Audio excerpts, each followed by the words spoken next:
Hi hello ವೀಕ್ಷಕರೇ, welcome to simple Bhagya kitchen. ಸಿಂಪಲ್ಲಾಗಿ ಹಳ್ಳಿ ಕಡೆ ಮಾಡುವಂಥ ಹುಣಸೆಕಾಯಿ ತೊಕ್ಕು ಹೇಗೆ ಮಾಡೋದಂತ ನೋಡೋಣ ಬನ್ನಿ. ಇವತ್ತು ನೋಡಿ ನಾನು ಒಂದು ಅರ್ಧ ಕೆಜಿಯಷ್ಟು ಹುಣಸೆಕಾಯಿ ತಗೊಂಡಿದ್ದೀನಿ. ಈಗ ಹುಣಸೆಕಾಯಿ ಸೀಸನಲ್ಲಿ ಹುಣಸೆಕಾಯಲ್ಲಿ ಯಾವ್ಯಾವ ಥರ ಅಡುಗೆ ಮಾಡೋದನ್ನ ಎಲ್ಲನೂ ಒಂದ್ಸರಿ ಟ್ರೈ ಮಾಡೋದು. ಹಾಗಾಗಿ ನಾನು ಒಂದು ಅರ್ಧ ಕೆಜಿಯಷ್ಟು ಹುಣಸೆಕಾಯಿನ ತೊಗೊಂಡು ತೊಳೆದ್ಬಿಟ್ಟು ಸ್ವಲ್ಪ ನೀರಿಲ್ದಂಗೆ ಒರೆಸಿ ರೆಡಿ ಮಾಡ್ಕೊಂಡಿದ್ದೀನಿ. ಇದು ಹಾಳಾಗಿರೋಂಥ ಹುಣಸೆಕಾಯಿ ತೊಗೋಬಾರ್ದು.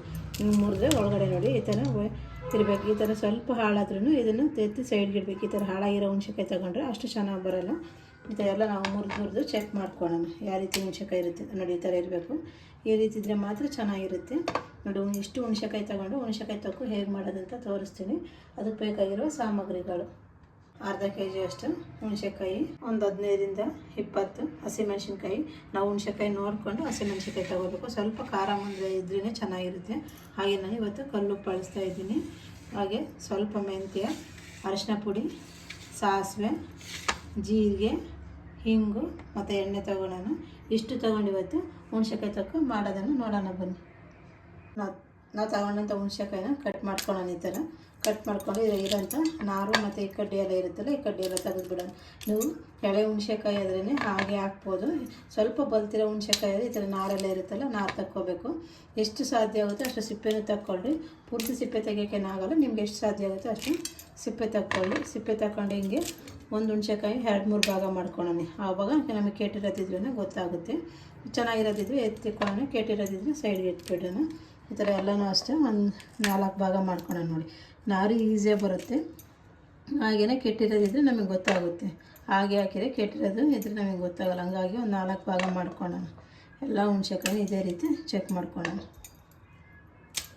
ಹುಣಸೆಕಾಯಿ ಎಲ್ಲ ನೋಡಿ ಈ ಥರ ಕಟ್ ಮಾಡ್ಕೊಂಡು ರೆಡಿ ಮಾಡಿ ಇಟ್ಕೊಂಡಿದ್ದೀನಿ. ನೀವು ಎಷ್ಟು ಸಾಧ್ಯ ಆಗುತ್ತೋ ಅಷ್ಟು ನಾನು ಸಿಪ್ಪೆ ತೆಗೆದಿದ್ದೀನಿ. ಇಷ್ಟು ಸ್ವಲ್ಪ ಸಿಪ್ಪೆ ಇದ್ದರೆ ಏನೂ ಆಗೋಲ್ಲ. ತೀರಾ ಎಳೆದಾದರೆ ಸಿಪ್ಪೆ ಹಾಕಿದ್ರು ಹಂಗೆ ಹಾಕಿದ್ರು ಏನಾಗಲ್ಲ. ಇದಾದರೆ ಸ್ವಲ್ಪ ಬಲ್ತಿದೆ. ನಾನು ತೊಗೊಂಡಂಥ ಹುಣಸೆಕಾಯಿ ಸ್ವಲ್ಪ ಬಲ್ತಿದೆ. ಹಾಗಾಗಿ ನಿಮ್ಗೆ ಎಷ್ಟು ಸಾಧ್ಯ ಆಗುತ್ತೆ ಅಷ್ಟು ಸಿಪ್ಪೆ ತಕ್ಕೊಳ್ಳಿ. ನಾನು ತಕ್ಕೊಂಡು ರೆಡಿ ಮಾಡಿ ಇಟ್ಕೊಂಡಿದ್ದೀನಿ. ಈಗ ನಾನು ಇದಕ್ಕೆ ಒಂದು ಕುಟಾಣಿ ತೊಗೊಳ್ತೀನಿ. ನಾನೇನು ಹುಣಸೆಕಾಯಿ ಕುಟ್ಟಿದ್ದೆನಲ್ಲ ಆ ಕುಟಾಣಿನ ಒಂದೇ ಸರಿ ಸ್ವಲ್ಪನೇ ಹಾಕ್ಕೊಂಡು ಕುಟಾಣಿಗೆ ನಿಮ್ಗೆ ಎಷ್ಟಾಗುತ್ತೋ ಅಷ್ಟು ನಾನು ಚಿಕ್ಕದು ಕುಟಾಣಿ ತೊಗೊಂಡಿದ್ದೀನಿ. ಹಳ್ಳಿ ಸೈಡಾದರೆ ಒಳಕಲ್ಗೆ ಹಾಕಿ ಕೊಡ್ತಾರೆ 1 kg. ನಮ್ಗೆ ಹಳ್ಳಿ ಸೈಡ್ ಇಲ್ಲವಲ್ಲ, ಇಲ್ಲಿರೋದ್ರಿಂದ ನಾವು ಈ ಥರ ಕುಟಾಣಿನಾಗೆ ನಮ್ಗೆ ಎಷ್ಟು ಸಾಧ್ಯ ಆಗುತ್ತೋ ಅಷ್ಟನ್ನು ಹುಣಸೆಕಾಯಿನ ಜಜ್ಕೊಂಡು ಬರೋಣ ಅಥವಾ ಕೊಟ್ಕೊಂಡು ಬರೋಣ. ಪ್ರೆಗ್ನೆಂಟ್ ಇರೋರಂತೂ ಹುಣಸೆಕಾಯಿ ನೋಡಿದ ತಕ್ಷಣ ಬಾಯಲ್ಲಿ ನೀರೇ ಬಂದುಬಿಡುತ್ತೆ.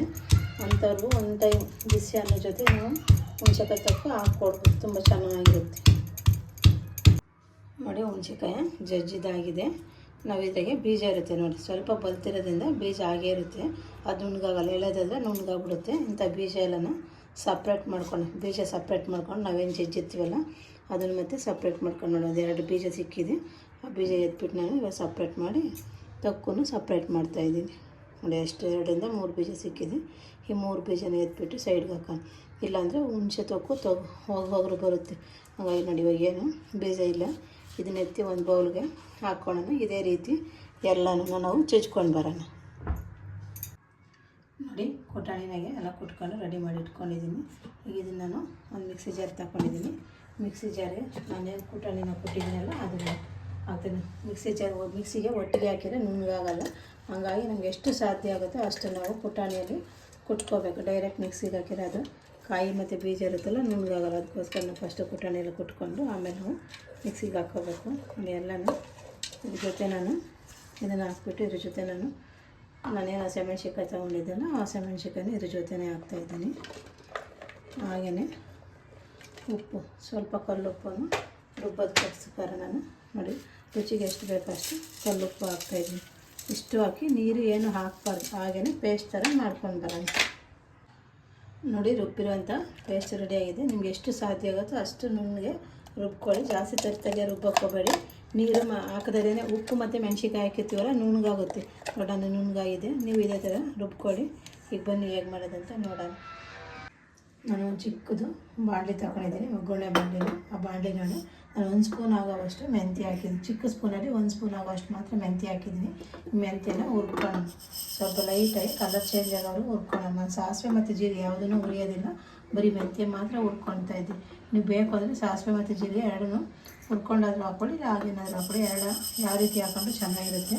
ನಾನು ಇವತ್ತು ಮಾಡೋದಾಗಿ ಮೆಂತ್ಯ ಮಾತ್ರ ಹುರಿತಾ ಇದ್ದೀನಿ, ಸಾಸಿವೆ ಮತ್ತು ಜೀರಿಗೆನೆ ಹಾಗೆ ಪೌಡ್ರ್ ಮಾಡೋಕ್ಕೆ ಹಾಕ್ಕೊಳ್ತೀನಿ ನೋಡಿ. ಮೆಂತ್ಯ ಹುರ್ಕೊಂಡಿದ್ದೀನಿ, ಸ್ವಲ್ಪ ಕಲರ್ ಚೇಂಜ್ ಆಗಿದೆ. ಇದನ್ನು ಚಿಕ್ಕದು ಮೀನು ಜಾರಡಿಗೆ ಹಾಕ್ಕೊಳ್ತಾ ಇದ್ದೀನಿ.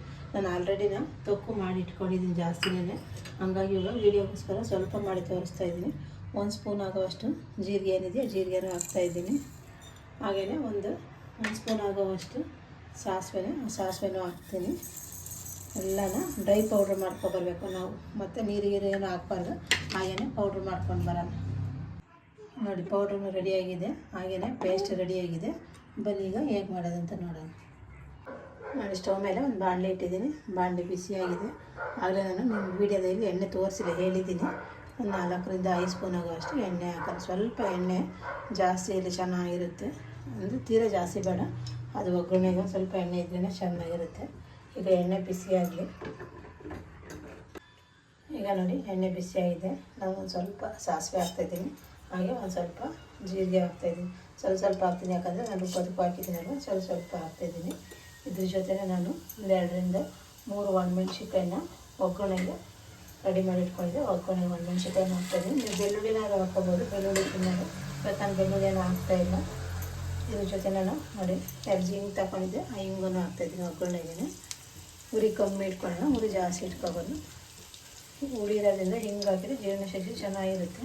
ಹಾಗೆ ನಾನು ಒಂದು ಚಿಟಿಕೆಯಷ್ಟು ಅರಿಶಿನ ಪುಡಿನೂ ಈಗಲೇ ಹಾಕ್ಕೊಡ್ತೀನಿ. ಎಲ್ಲ ಒಂದ್ಸರಿ ಮಿಕ್ಸ್ ಮಾಡೋಣ, ಕಮ್ಮಿ ಉರಿಯಲ್ಲೇ ಮಿಕ್ಸ್ ಮಾಡ್ಕೊಂಡು ನೋಡಿ. ಎಲ್ಲ ಮಿಕ್ಸ್ ಆಗಿದೆ. ಈಗ ನಾನು ಪೌಡ್ರ್ ಮಾಡ್ಕೊಂಡಿದ್ದೆಲ್ಲ ಆ ಪೌಡ್ರ್ ಹಾಕ್ತಾಯಿದ್ದೀನಿ. ನಿಮ್ಗೆ ಎಷ್ಟು ಬೇಕೋ ಅಷ್ಟು, ಜಾಸ್ತಿ ಬೇಡ ಅಂದರೆ ಪೌಡ್ರ್ ಕಮ್ಮಿನೇ ಹಾಕ್ಕೊಳ್ಳಿ, ಜಾಸ್ತಿ ಅನ್ನೋದು ಬೇಡ ಅಂದರೆ. ಇಲ್ಲ ಫ್ಲೇವರ್ ಚೆನ್ನಾಗಿರುತ್ತೆ, ಸ್ವಲ್ಪ ಹಾಕ್ಕೊಂಡ್ರೂ ಇನ್ನೂ ಸ್ವಲ್ಪ ಹಾಕೋದು ಚೆನ್ನಾಗಿರುತ್ತೆ ನೋಡಿ. ನಾನು ಎಲ್ಲ ರುಬ್ಬಿರೋಂಥ ಎಲ್ಲ ಪೌಡ್ರನ್ನು ಹಾಕ್ತಾಯಿದ್ದೀನಿ. ಒಂದ್ಸಲ ಎಲ್ಲ ಎಣ್ಣೆಗಿದ್ರೆ ಮಿಕ್ಸ್ ಆಗಿ ನೀಟಾಗಿ ಮೇಲೆ ನೊರೆ ಇದೆಯಲ್ಲ, ನೊರೆ ಎಲ್ಲ ಹೋಗೋದು ಕಮ್ಮಿ ಉರಿಯಲ್ಲ ನೀಟಾಗಿ ಮಿಕ್ಸ್ ಮಾಡ್ಕೊಳ್ಳೋಣ. ಅದು ಫ್ಲೇವರು ಚೆನ್ನಾಗಿ ಬರುತ್ತೆ ನೋಡಿ. ಘಮ ಎಷ್ಟು ಚೆನ್ನಾಗಿ ಬರ್ತಾಯಿದೆ. ಪೌಡ್ರೆಲ್ಲ ನಾನು ರುಬ್ಬಿಟ್ಟು ಹಾಕಿರೋದನ್ನ ಎಣ್ಣೆಗೆ ಹಾಕಿದ ತಕ್ಷಣ ಘಮ ಬರ್ತೈತೆ. ಈಗ ನಾನು ಏನು ರುಬ್ಬಿಟ್ಕೊಂಡಿದ್ದೆಲ್ಲ ಹುಣಸೆಕಾಯಿ ಮತ್ತು ಹಸಿಮೆಣ್ಸಿಕಾಯಿ ಉಪ್ಪು ಆ ಪೇಸ್ಟ್ ಹಾಕಿ ಎಲ್ಲ ಒಂದ್ಸರಿ ಈ ಥರ ಮಿಕ್ಸ್ ಮಾಡೋಣ. ಎಲ್ಲ ಪೇಸ್ಟು ಹಾಕ್ಕೊಳ್ಳೋಣ, ಏನು ನೀರು ಏನು ಹಾಕ್ಬಾರ್ದು.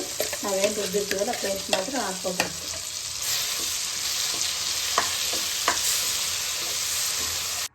ಇದು ಒಂದು 3ರಿಂದ 4 ನಿಮಿಷ ಚೆನ್ನಾಗಿ ನೋಡಿತಾರೆ. ಎಣ್ಣೆ ಎಲ್ಲ ಬಿಟ್ಕೋಬೇಕು, ತಳ ಬಿಡಬೇಕಾದ್ರೆ ಅಲ್ಲಿವರೆಗೂ ನಾವು ಕುದಿಸೋಣ. ಜಾಸ್ತಿ ಏನು ಬೇಡ, ಒಂದು 3ರಿಂದ 4 ನಿಮಿಷ ಅದು ಕುದ್ರೆ ಸಾಕು. ಈ ಥರ ನೋಡಿ ಬಂದರೆ ನಾವು ಎಲ್ಲ ತಳ ಬಿಟ್ಕೋಬೇಕು ನೀಟಾಗಿ, ಅಲ್ಲಿವರೆಗೆ ಕುದಿಸೋಣ. ಈ ಚಟ್ನಿ ನಾವು ಅನ್ನದ ಜೊತೆ ತಿನ್ಬೋದು, ಇಲ್ಲ ಚಪಾತಿಗೆ, ರೊಟ್ಟಿಗೆ, ಅದ್ರ ಜೊತೆ ಅದಿಲ್ಲಿ ಇಡ್ಲಿಗೆ, ಸೈಡಾಗೆ ಉಪ್ಪಿನಕಾಯಿ ಥರ ಯಾವುದ್ರ ಜೊತೆ ಯೂಸ್ ಮಾಡ್ಕೊಂಡ್ರೆ ಚೆನ್ನಾಗಿರುತ್ತೆ. ಅಷ್ಟು ಟೇಸ್ಟಿಯಾಗಿರ್ತೈತೆ. ಮತ್ತು ಬಾಯಿ ಕೆಟ್ಟಿದೆ, ಜ್ವರ ಎಲ್ಲ ಬಂದು ಬಾಯಿ ಕೆಟ್ಟಿರ್ತಲ್ಲ, ಆ ಸಮಯದಲ್ಲೂ 1 ಸ್ಪೂನಷ್ಟು ಇದು ಹುಣಸೆಕಾಯಿ ತೊಗೊತಿಂದರೆ ನಮ್ಮ ಬಾಯಿನೂ ಚೆನ್ನಾಗಾಗುತ್ತೆ. ನಾವು ಕೈ ಬಿಡದಲ್ಲೇ ತಿರುಗಿಸ್ತಾ ಇರಬೇಕು, ಕೈ ಬಿಟ್ಟರೆ ತಳ ಹತ್ತಿಬಿಡ್ತೈತೆ ನೋಡಿ. ಈ ಥರ ಎಷ್ಟು ನೀಟಾಗಿ ಬಿಟ್ಕೊಳ್ತಾ ಇದೆ ಅಂತ ಈ ಥರ ಬಿಡೋವರೆಗೂ ಒಂದು 3ರಿಂದ 4 ನಿಮಿಷ ಆದರೆ ಸಾಕು. ನೀಟಾಗಿ ಎಲ್ಲ ಬಿಟ್ಕೊಳುತ್ತೆ, ಅಲ್ಲೇವರೆಗೂ ನಾವು ತಿರುಗಿಸ್ತಾನೆ ಇರಬೇಕು. ಈಗ ರೆಡಿಯಾಗಿದೆ, ಸ್ಟವ್ ಆಫ್ ಮಾಡಿ ತಣ್ಣಗೆ ಹಾಕ್ಬಿಡೋಣ. ನಾನು ಮಾಡಿದಂಥ ಹುಣಸೆಕಾಯಿ ತೊಕ್ಕು ರೆಡಿಯಾಗಿದೆ ನೋಡಿ. ನಾನು ಒಂದು ಬೌಲ್ಗೆ ಹಾಕಿ ರೆಡಿ ಮಾಡಿಟ್ಟಿದ್ದೀನಿ. ನಾವು ನೋಡಿರಲ್ಲ ವೀಕ್ಷಕರೇ ಹೇಗೆ ಮಾಡಿದೆ ಅಂತ, ಎಷ್ಟು ಈಸಿಯಾಗಿ ಅಷ್ಟು ಸಿಂಪಲ್ಲಾಗಿ ಇರುತ್ತೆ ಮತ್ತು ಅಷ್ಟು ಟೇಸ್ಟಿಯಾಗಿರುತ್ತೆ. ನೀವು ಒಮ್ಮೆ ಟ್ರೈ ಮಾಡ್ತೀರಲ್ವ, ಟ್ರೈ ಮಾಡಿ. ಹಾಗೆ ಹೇಗೆ ಬಂದಿದೆ ಅಂತ ಕಾಮೆಂಟ್ ಮಾಡಿ, ಲೈಕ್ ಮಾಡಿ, ಹೆಚ್ಚು ಶೇರ್ ಮಾಡಿ. ನಮ್ಮ ಚಾನಲ್ನ ಸಬ್ಸ್ಕ್ರೈಬ್ ಆಗೋದನ್ನು ಮರೆಯಬೇಡಿ. ಪಕ್ಕದಲ್ಲಿರೋ ಬೆಲ್ ಐಕಾನ್ ಬಟನ್ನ ಕ್ಲಿಕ್ ಮಾಡಿ ಆಲ್ ಅಂತ ಸೆಲೆಕ್ಟ್ ಮಾಡಿ. ಈ ಥರ ಹಳ್ಳಿ ವಿಡಿಯೋಗಳೆಲ್ಲ ಬೇಗನೆ ನಿಮಗೆ ನೋಟಿಫಿಕೇಷನ್ ಬರುತ್ತೆ, ನೋಡ್ಬೋದು. ನೀರೇನಾದರೂ ತಗಲಿಸ್ಬಿಟ್ರೆ ಹಾಳಾಗುತ್ತೆ, ನೀರು ಹಾಕೋಕ್ಕೆ ಹೋಗಬೇಡಿ. ಮತ್ತು ಯಾವುದೇ ಕಾರಣಕ್ಕೂ ನೀರಲ್ಲೆಲ್ಲ ಇದ್ದರೆ ಸ್ಪೂನು ಅದು ಏನು ಇಡೋಕ್ಕೆ ಹೋಗಬೇಡಿ. ಆ ಥರ ಇಟ್ಕೊಂಡ್ರೆ ತುಂಬ ಚೆನ್ನಾಗಿರುತ್ತೆ, ಎಷ್ಟು ದಿನ ಇಟ್ಕೊಂಡ್ರೂ ಹಾಳಾಗೋದಿಲ್ಲ. ಈಗ ನಾನು ಮಾಡಿದಂಥ ಹುಣಸೆಕಾಯಿ ತೊಕ್ಕನ್ನ ಒಂದು ಬೌಲ್ಗೆ ನಾನು ಸರ್ವ್ ಮಾಡ್ತಾಯಿದ್ದೀನಿ ನೋಡಿ.